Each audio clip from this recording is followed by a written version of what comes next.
दोस्तों स्वागत है आप सभी का आपके अपनी यूट्यूब चैनल लेके फॉर स्टडी में। तो दोस्तों आज की इस वीडियो में हम लोग क्लास 10th के हिंदी बी का मॉडल सेट नंबर 3 जी हाँ दोस्तों, झारखंड बोर्ड द्वारा जारी किया गया मॉडल पेपर सेकंड टर्म के लिए जो कि आपका क्लास 10th हिंदी बी का सेट 3 का कंप्लीट सॉल्यूशन देखने वाले हैं। तो इससे पहले दोस्तों हम लोग सेट 1 और सेट 2 का सॉल्यूशन देख चुके हैं। और यहाँ तक ही नहीं दोस्तों, क्लास 10th का हम लोग बहुत सारे सब्जेक्ट का जो कि सेटों का सॉल्यूशन देखे हैं। अगर उन सारे वीडियो को नहीं देखे तो उन सारे वीडियो को आप लोग मेरे चैनल के प्लेलिस्ट से देख सकते हैं तथा चैनल पर विजिट कीजिएगा, सारे के सारे आपको मिल जाएगा। दोस्तों इस चैनल पर आपको जितने भी मॉडल पेपर का सॉल्यूशन करा रहा है तो सभी के सभी मैं सॉल्यूशन जितने भी करा रहा हूँ इस चैनल के थ्रू से सभी का मैं पीडीएफ बनाकर आपको मेरे व्हाट्सएप ग्रुप और टेलीग्राम चैनल लेके फॉर स्टडी पर आप सभी को प्रोवाइड भी कर देता हूँ। तो इसके लिए आप लोग को क्या करना होगा यार, इस वीडियो को लाइक कर देना होगा। साथ में चैनल पर नए हो तो प्लीज़ यार इतने मेहनत के लिए आप लोगों के लिए मैं सारा सॉल्यूशन बनाता हूँ, खुद से मैं क्वेश्चन लिखता हूँ, जिसके लिए चैनल को तो सब्सक्राइब करना बनता है। तो चलिए आज के इस वीडियो को शुरू करते हैं। तो देखिए दोस्तों, आज हम लोग क्लास 10th के Hindi B model set number 3 का सॉल्यूशन देखने जा रहे हैं। तो जिन जिन विद्यार्थियों का हिंदी बी है तो आप लोग एग्जाम से पहले सारे के सारे सॉल्यूशन देखकर जरूर जाइएगा, ताकि आपका एग्जाम में 4 चांद लगने वाला है। तो चलिए डायरेक्ट हम लोग क्वेश्चन पर बात करते हैं। इसका सामान्य निर्देश वगैरह आप लोग को पता होगा, नहीं पता तो आप लोग वीडियो को पॉज करके पढ़ लीजिएगा, क्योंकि सेट 3 है दोस्तों, इससे पहले सेट 1 और सेट 2 पर आप लोग को बता दिए। तो देखिए आपका सबसे पहले जो हिंदी बी में जो कि आपका खंड क अपठित बोध आता है। जी हाँ दोस्तों, एक आपका गद्यांश या फिर काव्यांश बोल सकते रहेगा, जिसके आधार पर 3 सवाल पूछे जाते हैं और उसका उत्तर आप सभी को करना होता है। तो किस प्रकार से करना है तो चलिए मैं आप सभी को बताऊंगा, और साथ में इस पीडीएफ पर आंसर भी मेंशन किया हुआ है। तो चलिए नीचे दिए गए गद्यांश को ध्यानपूर्वक पढ़कर दिए गए प्रश्नों के उत्तर संक्षेप में दीजिए। मतलब आपको इस गद्यांश को, इस कहानी के पाठ को थोड़ा सा पढ़ना है समझकर, और इसके आधार पर पूछे गए जो सवाल पूछा गया दोस्तों उसको संक्षेप में मतलब शॉर्ट में लिखना है। 2 into 3 यहाँ पर देख सकते हैं 3 सवाल है, 2 नंबर यानी कि टोटल 6 नंबर के लिए फर्स्ट पूछा जाएगा। तो चलिए थोड़ा सा इस गद्यांश को हम लोग पढ़ते हैं, आखिर क्या कह रहा है। बहुत ही इंपॉर्टेंट है, बहुत ही मजेदार गद्यांश दिया हुआ है। छोड़ो मत अपनी आन शीश कट जाए, मतलब बोला है कि कभी भी नहीं छोड़ना है, चाहे आपका गर्दन आपका शीश ही क्यों ना कट जाए। मत झुको अन्याय पर भले व्यम फट जाए, मतलब कभी भी अन्याय पर झुकना नहीं है, अपने कर्तव्य से भागना नहीं है, चाहे आसमान भी क्यों ना फट जाए। 2 बार नहीं यमराज कंठ धरता है, कभी भी जो मरने से यमराज का कंठ धरता है, इसका मतलब कभी भी मरने से डरो मत यार, क्योंकि 2 बार यमराज कभी भी कंठ नहीं धरता है। कोई भी आदमी मरता है तो एक ही बार मरता है, मतलब साहस भरने का इसमें बात किया जा रहा है। आदमी को अपना कर्तव्य से नहीं हटना है और मन में विश्वास रखना है और किसी भी चीज़ से डरना नहीं है। मरता है जो एक ही बार मरता है। जी हाँ दोस्तों, जो भी मरता है वो एक ही बार मरता है। तुम सोयो मरण के मुख पर चाप धरो रे, मतलब मरने से मत डरना है। इसी बात को लेकर ये जो दिन, ये आपका जो काव्य गद्यांश है दोस्तों, ये दिन का सिंह धारी का जो कि लिखा गया है। आप लोग इसको पढ़, क्लास 9 का आई थिंक है, तो आपका ये क्लास 10th में पूछा गया है। जीना हो तो मरने से नहीं डरो रे, मतलब अगर आपको जीना है तो मरने से नहीं डरना है, क्योंकि यहाँ पर बुद्धिमान और साहसी लोगों का हमेशा उस पर अत्याचार किया जाता है। अगर आप सीधे साधे रहिएगा तो आपको जमाना जीने नहीं देगा। उसी पर ये बहुत ही लेखक के द्वारा बहुत ही अद्भुत बातें लिखी गई है। तो चलिए इसको हम लोग इसका क्वेश्चन को अब देखेंगे और उसके आधार पर पूछे गए सवालों का आंसर कर देंगे। पहला नंबर प्रश्न देखिएगा दोस्तों, 2 बार नहीं यमराज कंठ धरता है, पंक्ति का आशय क्या हो सकता है। तो इसका उत्तर मैं नहीं किया हूँ दोस्तों, इसको मैं बता देता हूँ और आप लोग को समझा भी दिया हूँ। आप लोग अपने मन से अपने ढंग से लिख दीजिएगा। 2 बार नहीं यमराज कंठ धरता है, इसका मतलब है कि कोई भी आदमी का जो मृत्यु होता है वो कभी भी 2 बार नहीं होता है, एक ही बार आदमी मरता है कोई भी इंसान। तो इसीलिए कभी भी आपको मरने से नहीं डरना है और कभी भी अपने कर्तव्य से और किसी भी चीज़ से डरना नहीं है, और डर ही सबसे बड़ी इंपॉर्टेंट चीज़ है। तो इससे यही चीज़, तो इसका उत्तर आप लोग लिख लीजिएगा। आई थिंक आप सभी को समझ में आ रहा है। चलिए प्रश्न नंबर 2 को देखिएगा। व्यक्ति को अत्याचार के आगे नहीं झुकना चाहिए, इस तथ्य को किन पंक्तियों में स्पष्ट किया गया है। तो ध्यान दीजिएगा दोस्तों, व्यक्ति को अत्याचार के आगे नहीं झुकना चाहिए, तो ये जो पंक्ति है यहाँ से लिया गया है, इसका आशय जो कि इस पंक्ति से लिया गया है। छोड़ो मत अपनी आन से कट जाए, मत झुको अन्याय पर भले व्यम फट जाए, 2 बार नहीं यमराज कंठ धरता है। यहाँ से लेकर यहाँ ये 2 लाइन में इसको कवर किया गया। तो यहाँ से लेकर यहाँ तक आपको आंसर उसको लिख देना है। तो दोस्तों मैं गद्यांश का जितना सारा क्वेश्चन 3 ही क्वेश्चन है, इसका आंसर नहीं किया हूँ। अगर आप लोग चाहते तो कमेंट कीजिएगा। इसका जो नेक्स्ट पार्ट आएगा यानी कि सेट 4, सेट 2 और सेट 1 में कर दिया हूँ। अगर सेट 4 में आपको चाहिए कि इन सभी प्रश्नों का भी आंसर, बाकी जो क्वेश्चन आंसर और आपका जो पत्र लेखन निबंध लेखन का मैं आंसर कर दिया हूँ विथ पीडीएफ, आपको ये पीडीएफ भी मिल जाएगा मेरे टेलीग्राम चैनल पर। इसके लिए आप लोग को इस वीडियो को एक बार लाइक कर देना है और साथ में वीडियो में अंत तक बने रहना है और एक प्यारा सा कमेंट कर देना है कि मेरा वीडियो आप सभी को मेरा कंटेंट कैसा लगता है। और इसी तरह का कंटेंट अगर आप लोग पाना चाहते हैं तो आप लोग मुझसे जुड़े रहिएगा, चैनल को ज़्यादा से ज़्यादा शेयर कीजिएगा और सब्सक्राइब कीजिएगा। तो चलिए प्रश्न नंबर 3, इस पद्यांश, इस गद्यांश या पद्यांश का उपयुक्त शीर्षक दीजिए। मतलब इस कहानी जो हम लोग पढ़े ऊपर में कुछ इसका, तो देखिए ये साहस के प्रति मनुष्य के स्वभाव को बदलने का कोशिश किया जा रहा है। तो इसका आप साहस भर दे सकते हैं या निडर या कर्तव्य के लिए बलिदान हो जाना, साहस अपने मन से इसका शीर्षक दे सकते हैं, साहसी भी दे सकते हैं, निडर भी दे सकते हैं। तो चलिए दोस्तों ये था आपका खंड क खत्म। अब खंड ख देखेंगे दोस्तों, जो कि आपका हिंदी व्याकरण। और इससे आपको कितने मार्क्स मिलेंगे? 2 × 2 4, 2 सवाल आएगा दोस्तों, इससे आपको 4 नंबर के लिए। तो चलिए प्रश्न नंबर 4 क्या कह रहा है? उसने परिश्रम नहीं किया इसलिए वो परीक्षा में असफल रहा। ध्यान दीजिएगा दोस्तों, ये वाक्य से, आपका वाक्य से सवाल पूछा जा रहा है। रचना की दृष्टि से यह वाक्य का कौन सा भेद है? तो ध्यान दीजिएगा, इसमें जो 2 वाक्य जोड़ा गया, उसने परिश्रम नहीं किया, ये एक वाक्य, इसीलिए वो परीक्षा में असफल रहा। तो यहाँ पर देखिए एक संयोजन जुड़ा गया है, संयोजन से इसको दो वाक्यों को एक ही वाक्य में जॉइंट कर दिया। तो इस तरह के वाक्यों को क्या बोलते हैं हम लोग? संयुक्त वाक्य। 2 वाक्यों को जॉइंट किया गया है इसीलिए भर के, तो इसीलिए यहाँ पर क्या हो जाएगा? संयुक्त वाक्य इसका उत्तर। चलिए अब इसी में अथवा में करके एक सवाल था इसी का, चाहे आप उसको बनाइए या फिर इसको बनाइए। तो चलिए ये इसका भी आंसर किया हूँ। मजदूरों ने काम करके पैसे लिए और घर गए। रचना की दृष्टि से यह वाक्य का कौन सा भेद है? तो देखिए इसमें भी 2 वाक्य है प्लस ये मिश्र किया गया है, तो ये आपका हो जाएगा मिश्रित वाक्य। कौन सा होगा दोस्तों? मिश्रित वाक्य, मिला जुला है। चलिए नेक्स्ट सवाल देखिएगा, क्वेश्चन नंबर 5, छात्र शिक्षक के यहाँ जाकर हिंदी पढ़ता है, वाक्य को संयुक्त वाक्य में परिवर्तित कीजिए।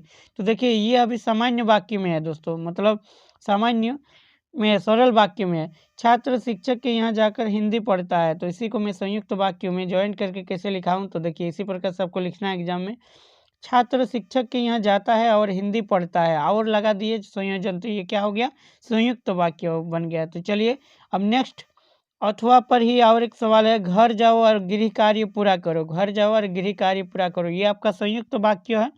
वाक्य को सरल वाक्य में परिवर्तित करना है, मतलब साधारण बना देना है। तो देखिए घर जाकर गृह कार्य पूरा करो, उसका साधारण कर दिए। तो चलिए इसी प्रकार से आपको एग्जाम में बनाना है। खंड ग को देखेंगे, जो कि पाठ्य पुस्तक, आपकी पुस्तक से पूछा गया सवाल है, इंपॉर्टेंट है। निम्नलिखित प्रश्नों के उत्तर दीजिए। 3 × 4 = 12, यानी कि 4 प्रश्नों का उत्तर देना होगा। आपकी किताब से 4 सवाल पूछे जाएगा, 3 नंबर या, यानी कि टोटल आपका 12 मार्क्स का। तो देखिए क्वेश्चन नंबर 6 देखिएगा, कर चले हम फिदा कविता में कवि ने क्या संदेश दिया है? तो ध्यान दीजिएगा, कर चले हम फिदा गीत कैफी आजमी द्वारा रचित है। ये एक गीत है दोस्तों, ये किसके द्वारा रचित है? कैफी आजमी द्वारा रचित है। यह कविता हमें यह संदेश देती है, सैनिक अपना आखिरी संदेश दे रहे हैं। मतलब कोई भी जो देशभक्ति, जो सैनिक होते हैं देश की रक्षा करते हुए, अपना आखिरी संदेश देते हैं। कैसे? कि वह जवान जो अपनी जान की परवाह न करते हुए अपने देश की रक्षा के लिए अपनी जान से दे दी और अपने भारत देश की रक्षा करते करते शहीद हो गए। मतलब कर चले इस वतन के नाम साथियों, जैसे गाना है ना, आप लोग सुने होंगे जरूर, तो वही चीज़ है। उनके बाद इस देश की रक्षा करने की जिम्मेदारी अब तुम्हारे कंधों पर है। तो वही वाला गाना याद आ रहा है दोस्तों, कर चले ये वतन साथियों तुम्हारे नाम हवाले। तो उतना गाना हमको नहीं आता है, आप लोग जानते होंगे, सुने होंगे, तो वही चीज़ है। चलिए नेक्स्ट अथवा में इसी एक बहुत ही इंपॉर्टेंट सवाल, सभी के सभी इंपॉर्टेंट सवालों को ही नहीं बल्कि सभी सवालों का मैं आंसर किया हूँ, और सभी को सभी एक बार पढ़ लीजिएगा। छूने पाए, देखिए छूने पाए न सीता का दामन कोई से क्या तात्पर्य है? मतलब सीता का जो सीता हरण हुआ था उसको लेकर यहाँ पर पूछा गया है। देखिए भाव, इन पंक्तियों का भाव यह है कि भारत की भूमि सीता माता की तरह पवित्र है। इसका कहने का मतलब है इसके दामन को छूने का दुस्साहस किसी को नहीं होना चाहिए। ये भी देशभक्ति का प्रतीक है। ये धरती राम और लक्ष्मण जैसे अलौकिक वीरों की धरती है, जिनके रहते सीमा पर से कोई शत्रु रूपी रावण देश में प्रवेश कर देश की असमिता को लूट नहीं सकता है। जी हाँ दोस्तों, ये हमारे सैनिक जो कि जब तक है जिंदा तब तक कोई कुछ उखाड़ नहीं सकता है।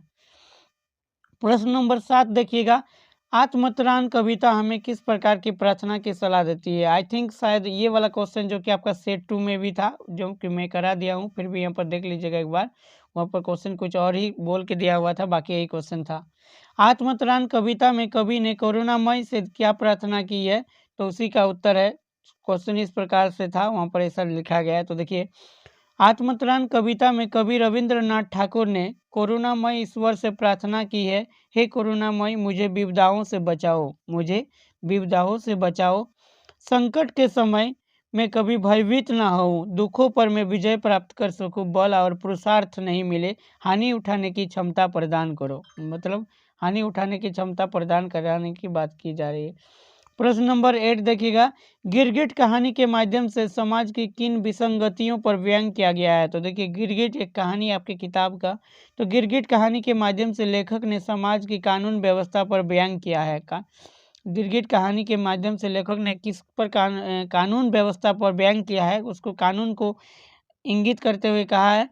लेखक ने बताया है कि शासन व्यवस्था पूर्ण रूप से चापलूसों और भाई भतीजावाद के समर्थक अधिकारियों के भरोसे चल रही है। बिल्कुल सही बात है दोस्तों, आजकल यही होता है, जिसकी लाठी उसकी भैंस। व्यक्ति परिस्थिति के अनुसार अपनी बात को परिवर्तित करना अच्छी तरह से जानते हैं। मतलब आपके पास पैसा है तो आपको कुछ कोई बिगाड़ नहीं सकता, आप झूठ को भी सच बना दीजिएगा और सच को भी झूठ।